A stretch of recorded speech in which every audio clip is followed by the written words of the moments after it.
Ouça a partir de agora o programa Acorda Bênção, com o pastor Amaro Correia.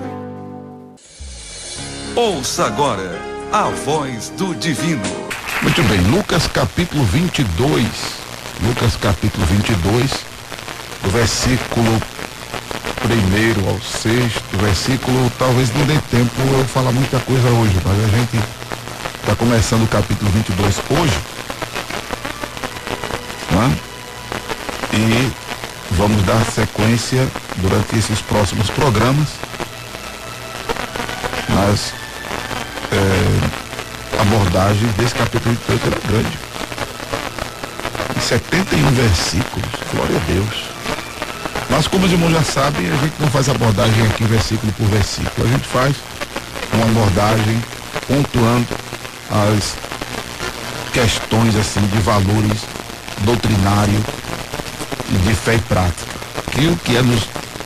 Que é exatamente o que nos interessa mais. Não é um programa de curiosidade bíblica, quantas madeiras nós fez a arca, tal, não é uma coisa assim.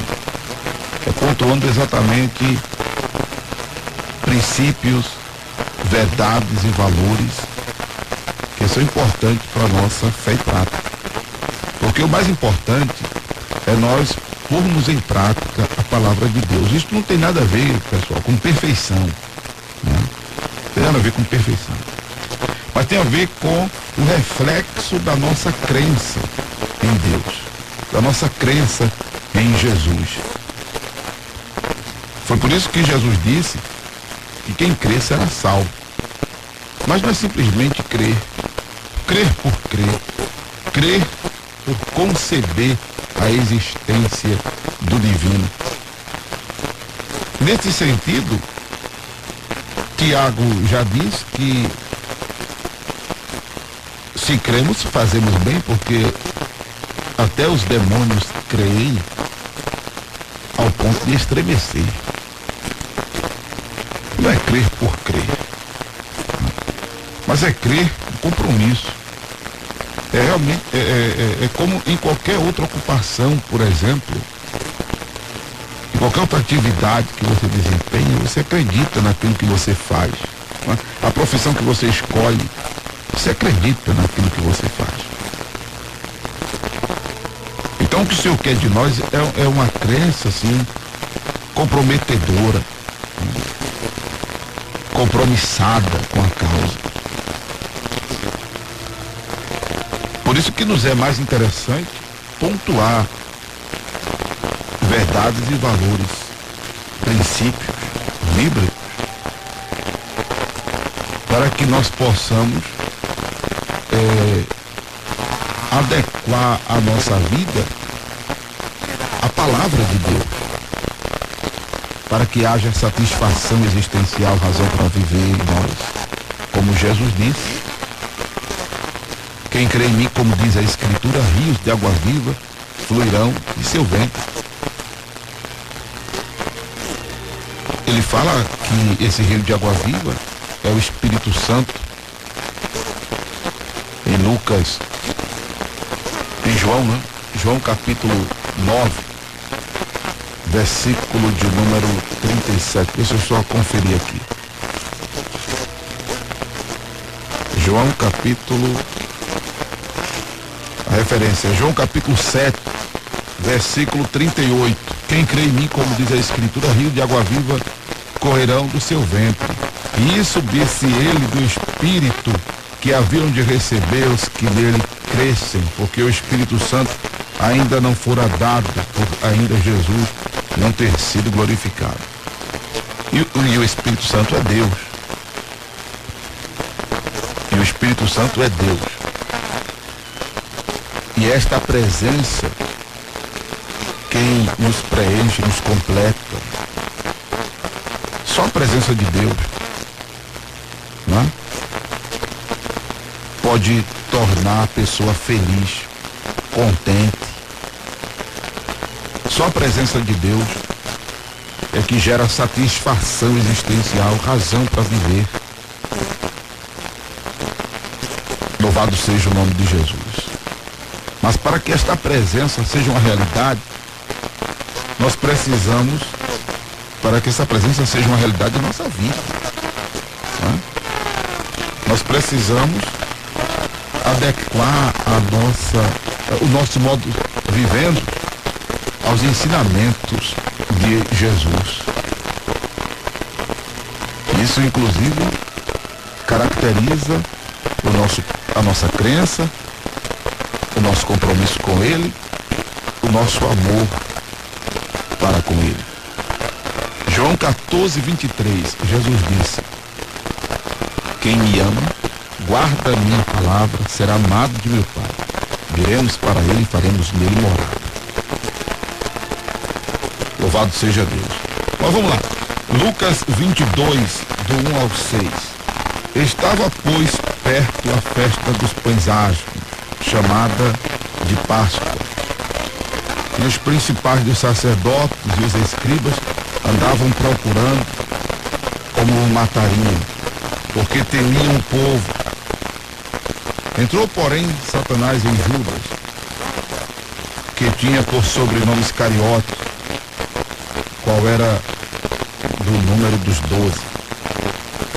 E foi e falou com os principais dos sacerdotes e com os capitães de como o entregaria, os quais se alegraram e convieram em lhe dar dinheiro.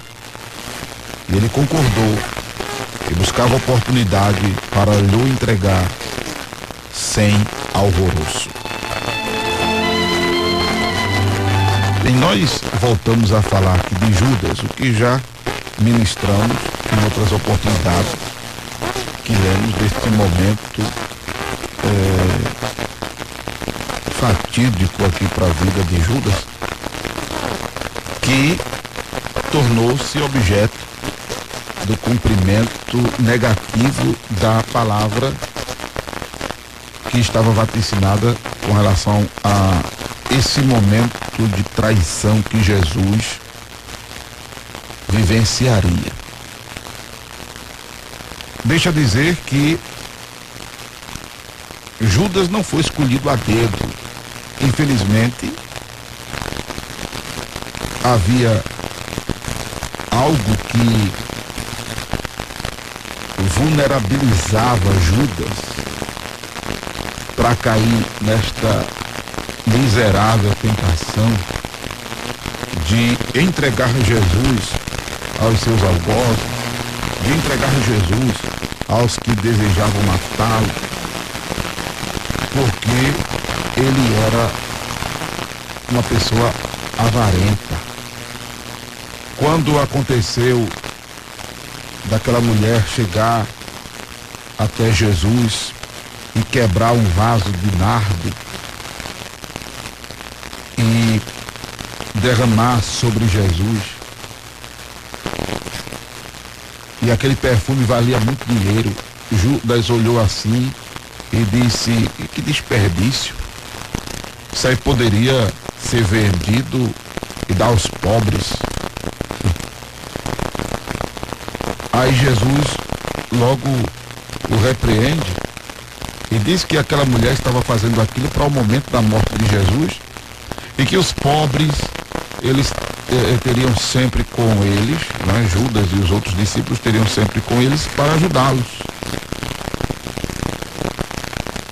Só que o posicionamento de Judas não fora em função, na verdade, dos pobres, mas foi em função exatamente dessa sua ganância, dessa sua avareza.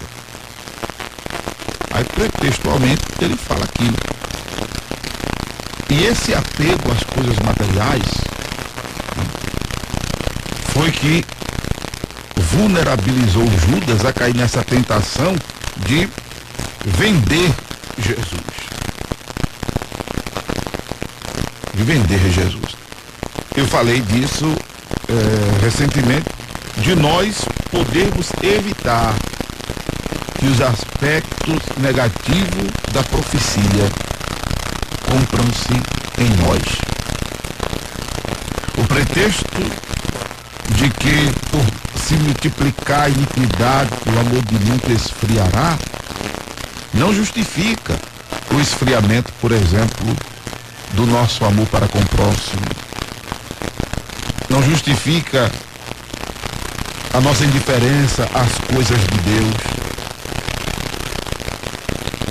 Inclusive, volto ao capítulo 21 de Lucas, versículo 36, quando Jesus disse para que vigiássemos em todo o tempo, orando, para que sejamos ávidos por dignos de evitar que todas essas coisas nos aconteçam e estarmos de pé diante do Filho do Homem. Por que Jesus está dizendo isso? Porque é possível evitar, né, que os aspectos negativos da profecia cumpram-se em nossas vidas. Como eu tenho aprendido, inclusive recentemente, já em outro curso, que todo acidente é evitável. Então é possível. Louvado seja Deus. Outra coisa que eu quero pontuar sobre Judas, para terminar a abordagem de hoje, por causa do tempo, é que ele vai, depois dessa traição dele, tal, a Jesus, ele vai e se enforca. Mas por que faz isso? Porque certamente não estava atento aos ensinamentos de Jesus sobre o perdão divino.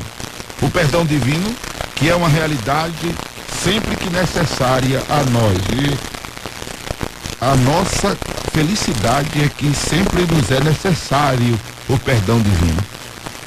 Não há pecado que, arrependido e confessado, Deus não perdoe. Seja qual for o pecado que você tenha cometido, não existe pecado pequeno nem pecado grande, mas existe o pecado comicioso, que é aquele pecado que a gente pratica sem ter noção, sem ter conhecimento, sem ter ciência, que é pecado. De repente não sabe, não lê a Bíblia, não tem ideia de que o que está fazendo é pecaminoso, sendo pecaminoso. Isso é o pecado comicioso. E o pecado omissioso, que é o saber que se deve fazer e não se faz. São essas as classificações do pecado: comicioso e omissioso. Lucas, capítulo de número 12, fala disso. Isso mesmo. Lucas, capítulo 12, versículo 47 e 48. No versículo 47, fala do pecado omissioso, que é o que vem de omissão. E o versículo 48, pecado comicioso, que é o não saber que o que faz é digno de açoite, né? A expressão do versículo 48. Judas não estava atento ao ensinamento de Jesus, que está aqui, para não sair do livro de Lucas. A ideia da leitura desse livro é exatamente para familiarizar os irmãos com o texto sagrado. E no ensinamento que nós temos de Jesus em Lucas 17, quando Jesus manda que nós perdoemos a quem nos ofende tantas vezes quantas necessárias for, é porque existe esse perdão de Deus para conosco tantas vezes quantas necessárias for. Judas não esteve atento a esse ensinamento de Jesus, né? E mesmo depois de ter se arrependido, alguém disse que ele não se arrependeu. Eu prefiro ficar com a declaração da Bíblia, que ele se arrependeu, né? Só que aí ele não acreditava no perdão de Deus, como tem gente que não acredita que Deus lhe perdoou. Tem gente que ainda hoje sofre por alguma coisa que fez no passado, se martiriza, né? Porque acha que não tem o perdão de Deus, como o amado achava que estava passando pelo que estava passando, porque pecou. Claro, o pecado traz consequências drásticas, né? A Bíblia diz que não há maldição sem causa. Mas quando, por exemplo, os discípulos se depararam com um cego, E perguntaram a Jesus quem foi que pecou, ele ou seus pais, para que ele nascesse cego. Jesus disse: nem ele nem seus pais pecaram para que ele nascesse cego, mas ele nasceu assim para que nele fosse manifestada a glória de Deus. Nem tudo é por conta do pecado pessoal, como o caso de Jó, por exemplo. Jó não fez nada diretamente falando para passar pelo que passou. E concluindo a história de Jó, já dissemos que Jó foi o álibi de Deus.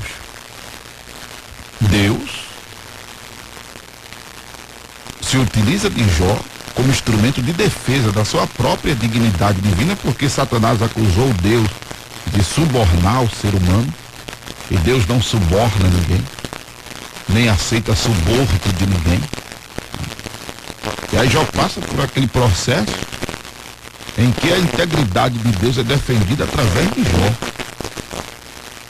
E por se manter fiel a Deus, Jó é abençoado duplicadamente. Vale a pena ser fiel a Deus. Louvado seja o nome do Senhor Jesus. Judas chora, vai, devolve as moedas, os homens não aceitam, e ele, arrependido, faz isso. Retira-se para se enforcar porque não acreditou certamente no perdão de Deus. Eu quero dizer a você que está me ouvindo nessa noite, que pare de ser um Judas existencial, não no sentido de ter traído Jesus, mas se você traiu Jesus, se você negou Jesus, negou a fé, não tem nada perdido para você não. Se reconcilie com Jesus nesta oportunidade, faça como João, que se reconciliou com Jesus nesta madrugada. Louvado seja Deus. E Deus lhe recebe de volta. Se tem uma pessoa que nunca deu as costas para você e nunca vai dar as costas para você, é Deus. Amém? Mas pare de se martirizar. Deixe de ser um Judas existencial. Creia no perdão de Deus para a sua vida.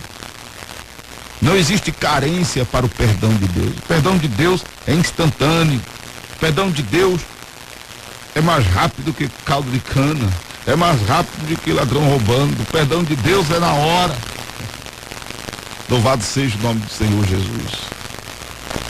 Creia nisso. Levante sua cabeça. Em o nome de Jesus Cristo. Procure superar esta acusação do seu coração que tem gerado em você depressão, que tem gerado em você angústia, tristeza, abatimento. Creia que o que você fez de errado e você se arrependeu, Deus lhe perdoou. Louvado seja o nome do Senhor Jesus. Oh, como é bom o perdão de Deus. Como é fundamental o perdão de Deus. Sinta este perdão de Deus em sua vida. Louvado seja o nome do Senhor Jesus. E seja feliz. Amém? E seja feliz. Sinta o perdão de Deus em sua vida e volte a viver. Em nome de Jesus. Em nome de Jesus. Bem, amados, vamos ficando por aqui hoje, olha, fechando o horário, batendo mesmo 2 horas, vem o programa do colega e a gente volta amanhã. Só vai dar tempo em Petrabense Apostólica. Um abraço carinhoso, apertado a vocês todos, amigos do FPH, professor, a vocês todos ouvintes, missionários ofertantes, e que o amor de Deus, o nosso Pai, a graça do Senhor Jesus, a comunhão e a consolação do Divino Espírito seja com todo o povo de Deus, hoje e sempre. Só nos resta dizer a paz do Senhor, irmão. Você acabou de ouvir o programa Acorda Bênção, com o pastor Amaro Correia.